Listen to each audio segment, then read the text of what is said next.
안녕하십니까. 이어서 원주권 뉴스입니다. 이번 주 들어 가장 많은 일일 확진자가 나오면서 이틀째 5,000명대를 기록했습니다. 오늘 0시 기준 강원도 하루 확진자는 5,639명으로 어제보다 463명, 지난주 같은 요일보다는 1,033명 늘어 넉 달 만에 가장 많은 수치를 보였습니다. 지역별로는 원주 1,439명, 횡성 149명, 영월 106명, 평창 82명 등입니다. 최근 빠르게 늘고 있는 중환자 병상 가동률은 전날보다 더 늘어난 82.6%로 포화 상태에 근접하고 있습니다. 도내 누적 사망자는 전날과 같은 917명입니다. 코로나19 확진자가 급증함에 따라 강원도 교육청이 특별 방역 대책 기간을 운영합니다.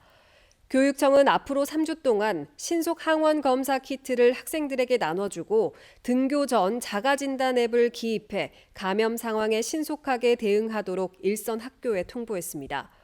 현장 체험학습은 학교에 재량권을 주되 비숙박형 프로그램을 권고하고 현장 학습 도중 확진자가 발생할 경우에 대비해 격리 공간을 사전에 마련하는 등 세부 지침을 세웠습니다. 원주 섬강 실종 노부부 수색 작업이 10일째로 접어든 가운데 수색 대원을 위한 각종 후원이 이어지고 있습니다. 원주시는 열악한 기상 환경 속에서 수색 활동에 전념하고 있는 대원들을 위해서 불온면 이장협의회와 원주시 주민자치위원회 등 10여 개 단체에서 생수와 컵라면, 빵 등의 후원품을 보내와 긴급구조통제단에 전달했다고 밝혔습니다. 원주시는 노부부 실종 이튿날인 지난 10일부터 재난현장 통합지원본부를 가동해 수색 활동을 지원하고 있습니다.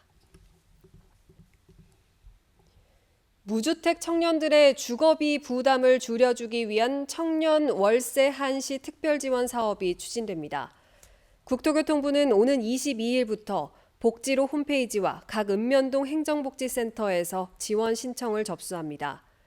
지원 대상은 만 19세에서 34세 무주택 청년 중에 보증금 5천만 원 이하, 월세 60만 원 이하인 주택에 거주하는 경우로 결혼 여부에 관계없이 재산과 소득 기준이 충족되면 신청할 수 있습니다. 지원 대상자로 선정되면 최대 20만 원씩 12개월 동안 월세를 지원받게 됩니다. 원주시 만종 예비군 훈련장에서 예비군 훈련 체험 프로그램이 운영됩니다. 만종 예비군 훈련대는 원주시와 업무 협약을 체결하고 일반 시민들을 대상으로 영상 모의 사격과 서바이벌 장비, 군 장비, 전술 훈련 등의 예비군 훈련 체험 행사를 진행합니다. 다음 달 3일 관내 통리 민방위 대장을 시작으로 각급 기관단체의 신청을 받아 프로그램을 운영할 예정입니다. 원주의 예비군 훈련 체험 행사는 만종 훈련장 조성 이후 2018년부터 시작됐지만 코로나19 확산으로 중단됐습니다. 인권위원회가 광해광업공단과 건강보험공단 등 공공기관들이 인권 경영 결과를 공개하고 경영평가에도 반영하라고 정부에 권고했습니다. 인권위는 괴롭힘과 성희롱 등 직장 내 인권 침해의 구제 절차가 제대로 마련됐는지 점검하는 등 공공기관 인권 경영 매뉴얼이 2018년에 도입됐지만 실제로는 적용되지 않고 있다며 인권 경영 항목을 경영평가에 넣을 것을 권고했습니다. 2년 전 인권위가 실시한 공공기관 인권평가 실태에서 공공기관별 주요 사업 인권 영향평가 이행률은 50%를 밑돌았습니다. 7월 말 기준 도내 미분양 공동주택은 모두 1,239세대로 6월에 비해 64세대 줄었고 준공된 뒤에도 미분양 상태인 공동주택은 690세대에 달하는 것으로 나타났습니다.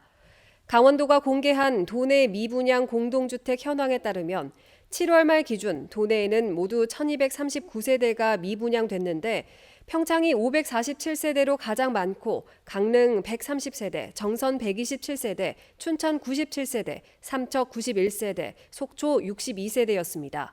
준공 후 미분양 공동주택은 평창이 232세대로 가장 많았고 춘천 97세대, 삼척 90세대, 속초 61세대, 강릉 41세대였습니다. 뉴스를 마칩니다. 고맙습니다.